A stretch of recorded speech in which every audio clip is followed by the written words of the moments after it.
بشوف هو جاب الفكره منين. يا ريت يعني.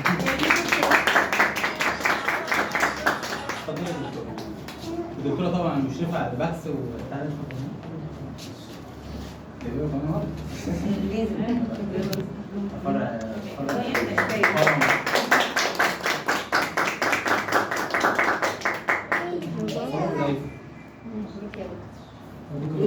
كده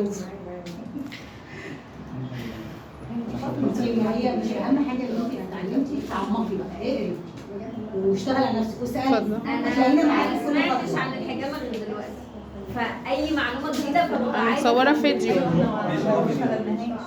سمعتش عنها. احنا جايين ابيض اخر عارفه حاجه هنا اعتمدنا انت البحث واحده بتاع واحده متعوده على الحاجات دي. ادخلي واسالي دي انا عاوز ايه في حاجه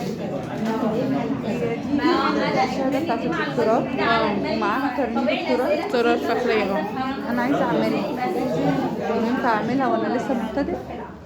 انت ما دام استلمتي شهاده تعمليها عادي خلاص. بتفق مع الدكتور. هنسجلك دلوقتي، هنسجلك اللي انت انا عايزه اشوف الكارنيه، عايزه اشوف الكارنيه بتاع الدكتوراه ده. ممكن هي تبص عليه بس بتاع الدكتوراه ده. يلا يا جماعه عايز اصلي عايز ياكل. هاتي بقى الحاجه الحلوه بقى. خدي استنى عشان هو محمد جايب لكم حاجه حلوه بمناسبه اللي هو التخرج. دلوقتي جعانين صح؟ الحاجات دي خليها عندنا.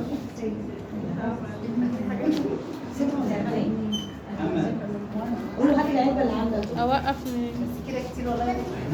لا لا ازاي؟ دكتور محمد فرحان وبيفرحكم معايا. افصل خلاص.